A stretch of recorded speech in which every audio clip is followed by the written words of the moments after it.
Hello everyone. In the last lecture, we discussed of nouns as being the names of person, things, ideas, right, or places. Now, in this lecture, we are going to talk more about nouns, and we'll start with the genders of nouns. So there are four genders in the English language: the masculine, feminine, neuter, and common. The masculine gender refers to men, boys, or male animals that are masculine. Feminine gender, on the other hand, is women, girls, and female animals that are referred to as feminine. Neuter gender is a lifeless thing, such as a book, table, bottle, kite, pen, etc. And um, common gender is a noun which has the same form in both masculine and feminine. For example, parent, baby, child, cousin, author, artist, painter. So these have the same form in both masculine and feminine. There are obviously a few exceptions to this rule. For example, ships are normally considered feminine, and so are the countries of the world when referred to by name. For example, India gained independence in 1947. She has a rich cultural heritage. And similarly, we say the Titanic sank on its maiden voyage. She was a luxurious ocean liner. So we refer to Titanic as she, as she's feminine, right? Now, we have certain gender assignment rules.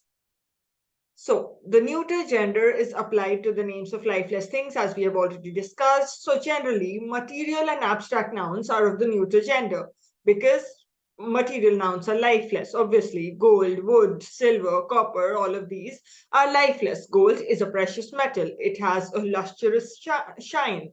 So obviously, it is neuter gender. Collective nouns, even when they denote living beings, are often considered as neuter gender. The team played well. It showcased great teamwork. So it is neuter gender despite having living beings, despite denoting living beings. Young children and lower animals may also be spoken of as neuter gender. The toddler is so adorable. It is learning to walk. So here we are not talking about the gender of the toddler. We're just referring to it as it, right? The neuter gender. Now, lifeless objects are sometimes personified, especially in poetry. It means that they're spoken of as living beings. Then they're regarded as males or females, right? The masculine gender is applied to things known for their strength and violence, such as the sun, time, death, war, summer, winter, etc. So, strength roared through the storm as the war unleashed his fury upon the land. So here the war is referred to as masculine. The war unleashed his fury. Time with his relentless march spares none. So time is referred to as masculine. It's time with his relentless march spares none. So obviously the masculine gender is applied to things known for their strength and violence, while the feminine gender is applied to things known for their beauty, grace, elegance, gentleness, such as the moon. The moon in her silver gown bathed the night in ethereal light. Right? The moon in her silver gown bathed the night in ethereal light. Similarly, the earth, spring, nature, truth, justice, peace, victory, hope, mercy, charity are referred to as feminine.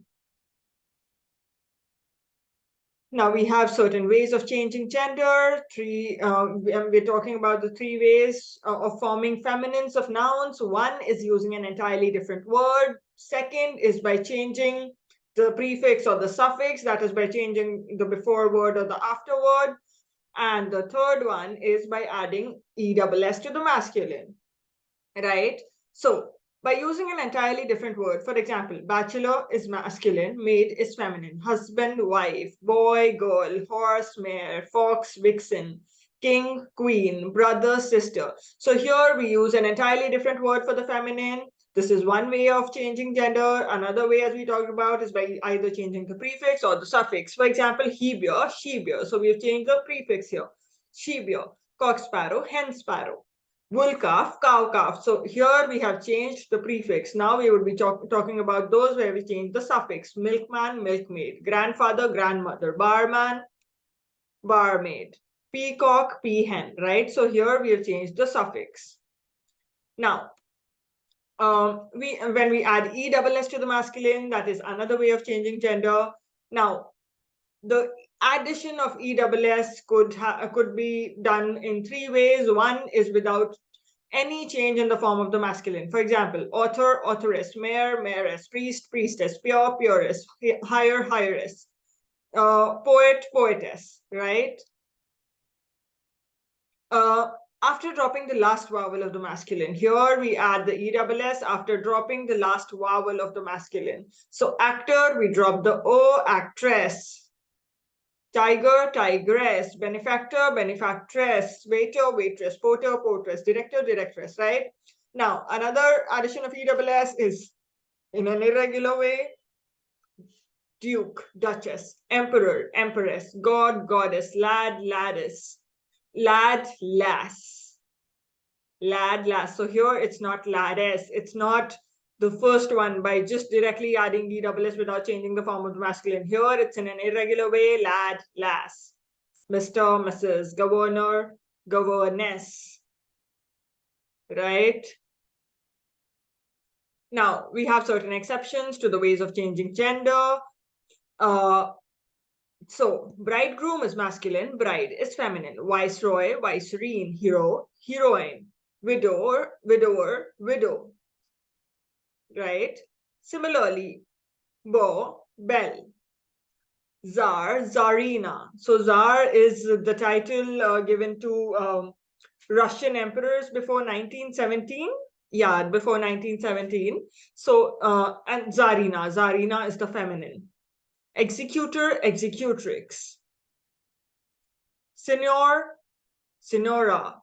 Signor is actually the title referred to Italian-speaking men. So it's the Italian Mr. or Sir. So that's signor, signora, right?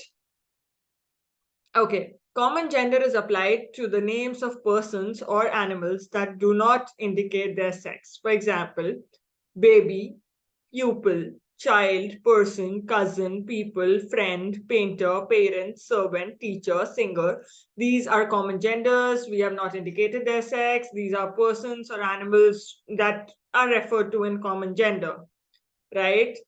These are persons referred to in common gender. Then animals referred to in common gender include bird, cat, fish, lamb, mouse, rat, snake. We do not really assign or indicate their sex, right? Now, the noun number. It could be singular or plural.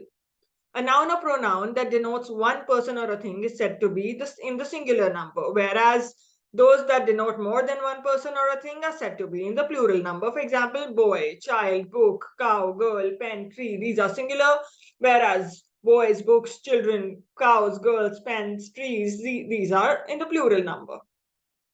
Right, now we have certain rules to the formation of plurals that are formed by adding an s to the singular form. For example, act, acts. Boy, boys, house, houses, brother, brothers, idea, ideas, cow, cows, desk, desks, envelope, envelopes. So this is just directly an addition of s. Another one where the singular noun ends in s, double s, sh, or ch soft sound, right? The soft sound of ch is ch, like branch, bench, right? Or the singular nouns ending in x or z are made plural by addition of es. For example, gas, gases, kiss, kisses, box, boxes, match, matches. Here, the ch has a soft sound, match, matches. Bush, bushes, quiz, quizzes, princess, princesses. So here we are adding es, branch, branches, tax, taxes. It's important to remember that these are the nouns ending in s, double s, sh, ch with the soft sound, x and z, right? However, if the ch has a hard sound, for example, monarch, or stomach, we only add an S, right? We only add an S, okay? There's some error in writing here, I'll correct it, but it is just an S is added. If the singular noun ends in Y and there's a consonant before Y, right? For example, lady, there's a consonant D before the Y. The plural is formed by changing the Y into I and adding an ES. So lady, ladies, army, so the Y is removed, we add an I and ES. Armies, baby, babies, luxury, luxuries, city, cities, penny, pennies, dictionary, dictionaries. However, if the singular noun ends with with a Y with a vowel before it, for example, boy, there's an O before it. The plural is formed by adding an S only. Boy, boys, day, days, donkey, donkeys, monkey, monkeys, key, keys, toys, toys, essay, essays. So it's just merely an addition of S, right? Okay. Now, if the singular noun ends in an F or FE, for example, calf or knife, the plural is formed by changing the F or FE into V and addition of ES. For example, calf becomes calves. The F is removed, we change it into a V and ES is added. Calf, calves, elf, elves, half, halves, shelf, shelves, knife. So the FE is removed, we change it to a V and ES, knife, knives, thief, thieves, leaf, leaves, wife, wives, right? However, there are certain exceptions to this generalization.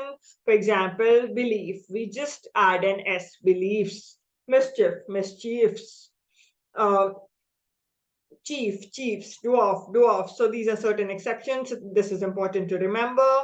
Proof, proofs, handkerchief, handkerchiefs, roof, roofs, scarf, scarves, strife, stripes. So these are certain exceptions. You should remember them. Now, formation of plurals. If a singular noun ends with O, right? If it ends in O with a consonant before O, the plural is formed by adding ES. Buffalo, buffaloes, eco, ecos, mango, mangoes, cargo, cargoes, hero, heroes, volcano, volcanoes, potato, potatoes. So here it's just an addition of ES. It is important to remember that this ends in an O with a consonant before it. However, there are obviously exceptions to this generalization. Piano, pianos, canto, cantos. So here we are only adding an S, right? Yeah, before with the normal rule, we add an ES. Here we are only adding an S. Memento, mementos, photo, photos, dynamo, dynamos. So it's only an S, not an ES. Now, nouns ending in double O, EO, or YO take only S as their plural. For example, ratio, ratios, stereo, stereos. It's only an S. Studio, studios, bamboo, bamboos. Cuckoo, cuckoos. It's only an S. Portfolio, portfolios, radio, radios. However, some nouns form their plural by the change of an inside vowel. For example, man, men. Foot, feet. Tooth, teeth. Goose, geese. Louse, lice. So it's important to remember those nouns also that form their plural by change of an inside vowel. Now, some nouns form their plural by adding an en to their singular. For example, ox, oxen, child, children, brother, brethren. So it's important to note all of this. And now we would be discussing the formation of plurals of compound nouns, right? So if the compound noun is made of two nouns, the second noun is changed into the plural form. For example, governor general changes to governor generals. Stepson becomes stepsons. Toothbrush becomes toothbrushes, right? However, if the compound noun is made up of a noun and a preposition or adjective, the noun part is changed into the plural form, right? For example, passerby, passers-by, runner-up, runners-up. right? And if the compound noun is made of two nouns joined by a preposition, for example, father-in-law, only the first noun is changed into the plural form, fathers-in-law. Coat of mail, coats of mail. Man of war, men of war, right? So it is important to remember all of this. It's important to remember these rules because they come handy in examinations. Now, compound nouns that take a double plural. For example, man servant, men servants, woman servant, women servants, Lord justice, lords justices.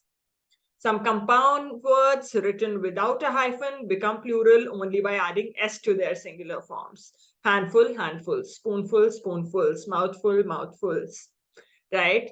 Plurals of letters, figures, signs, symbols are formed by adding an apostrophe s. For example, BA, BAs, I, Is, MA, MAs, MP, MPs,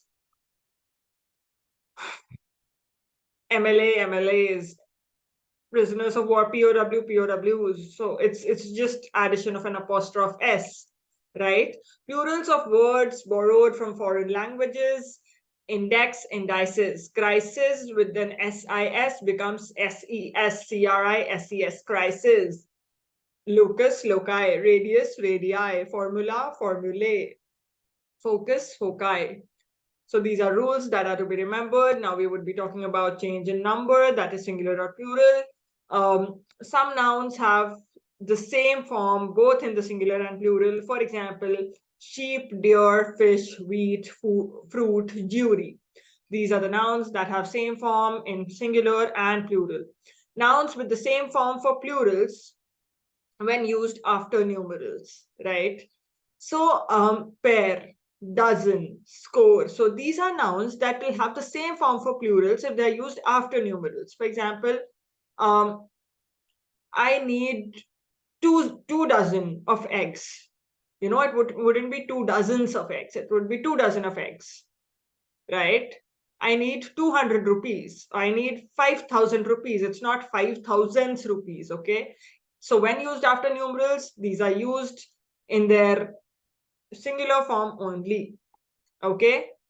However, the exception is that we use the singular if the number is, use only singular if the number is not given, right? There are 500 guests.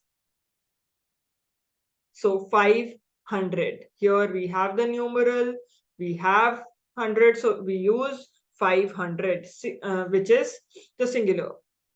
Now, if we talk about we have hundreds of guests, so we have added an S because the numeral was not given, right?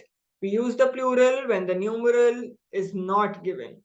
Now it's used only in plural. Tongs, scissors, spectacles, bellows. These are certain instruments that have, two sides. For example, like the scissors. So it has two arms. Because the scissors has two arms, it is always used with an S, scissors. Similarly with tongs, spectacles, or because the spectacles have two of these lenses, it's always spectacles, it's never a spectacle, right? Yeah, the two arms should be remembered. Trousers, breeches, measles, mumps, billiards, draughts, assets, annals, thanks, tidings, environs, nuptials. So these are nouns that are used only in plural. Yeah. Now, nouns that are plural in appearance but singular in use. Mathematics. Mathematics is a tough subject. Mathematics is an interesting subject. So here it looks like plural, but it is singular. Mathematics is singular. Physics, economics, mechanics, politics. I have great interest in politics, or politics is the most useful subject in the long run. Um, I went through the news in the morning. So the news is singular. Similarly, innings is singular. but plural in appearance. Summons, again, plural in appearance, singular in use. Some collective nouns are always used as plurals. For example, cattle, people, gentry, poultry, vermin. So these are collective nouns always used as plurals. Now we have nouns with different meanings in singular and plural. For example, air. Air is obviously atmosphere in the singular, and airs. We went to clear the airs between us. So it's like, you know, affected manners, you know, the changed manners. Good. Good is something that's good. That's, going fine. Goods. Goods is luggage. It's weight, you know, luggage. Force. Forces. Respect. Respects. So, you know, these are nouns with different meanings in both singular and plurals, should be remembered again. Now we have certain nouns that have two forms of plurals, each with different meaning. For example, brother has brothers, sons of the same father, and brethren, members of the same society. Cloth, cloths, that is kinds or pieces of cloths, and clothes, that is garments. Right? Now we have nouns with two meanings in singular, but only one in plural. Light. Light means a lamp, and radiance. Lights is lamps. Play. So play is either a task or a job, and a game. And plays. Plays is dramas. That is only one meaning in the plural. Some nouns have one meaning in the singular, but two in plural. Custom, that means habit, and customs, that is habits and duties levied on imports. Then we have manner, which means methods, and manners, which means methods and correct behavior. Right? Now, we would be discussing cases of nouns. So we have the nominative case when the noun is used as the subject of the verb. Phoebe took the test. So Phoebe is the subject of the verb took, right? So Phoebe is the noun in nominative case here. Accusative case, when the noun is used as the object of the verb or preposition. Joey played chess. So chess is the object of the verb played. Here, chess is the noun in accusative case. Possessive case, that indicates possession. For example, when I say, I borrowed Nimisha's t-shirt. So Nimisha's t-shirt, this Nimisha with an apostrophe S has possession of this t-shirt. So, you know, Nimisha is the noun, in possession of the t-shirt, right? Vocative case, which is used for direct address. Just come along, Monica. So, you know, I'm asking her directly, I'm addressing her directly. So just come along, Monica. So Monica is the noun used for direct address. I'm addressing her directly. Rachel, give me that wine. So Rachel has been indicated directly. It's the noun used for direct address. Dative case, that indicates an indirect object. Ayush gave Mridul a book. So the indirect object here is Mridul because he was given the book by Ayush, right? It is the noun. Yeah, dative case represents the noun that indicates the indirect object. So here, Mridul obviously indicates the indirect object, the book. Apposition, noun following another to describe it. So here, yesterday I saw your friend, Rachel. So Rachel is the noun in apposition because that is used to describe your friend. You know, it's following the noun your friend. So it's apposition. Or you could say, I met the president, Srimati Draupadi Murmu, for lunch. So the president, Draupadi Murmu. Draupadi Murmu here is in apposition because she's the noun used to describe the president because she is the president, right? Now we have certain questions for today's class. For example, the first one is select the sentence with appropriate plural form of the noun. See, she has two mouse. No, mouse is a plural mice, so this can't be correct. She got three mouses. No, no, no, no. The cat caught two mice. This is correct. The cat caught two mice. This is correct. There are many deers in the forest. Again, no. Right? Next, choose the correct possessive form. The boss decision is final. I don't think this has anything incorrect. This is the correct sentence, obviously. The boss, no, we cannot just change the spelling of the boss. There's nothing called BOS with an apostrophe S. That's nothing. The boss's decision was final. No, that we don't use that. We are not talking no, we cannot use that. The boss decision was final here. There's no possession, there's no apostrophe, so it can't be used. Obviously, the first one, the boss decision is final. Now, it's important to remember that when we have words ending in double S, and we have to describe a possession, we put an apostrophe after the double S. It's not an apostrophe S in the end. It's just an apostrophe after the double S. For example, the boss apostrophe decision is final. That is the correct possessive form here. Now, which sentence uses the collective noun correctly? The team is playing its best. Obviously, the team is playing its best is correct because the team, although it seems plural, it is singular. Right? It is a collective entity. The team is playing its best.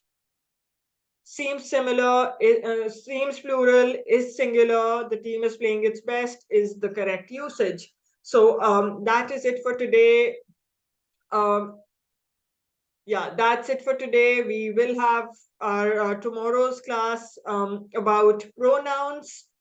And I would urge you to practice nouns more often.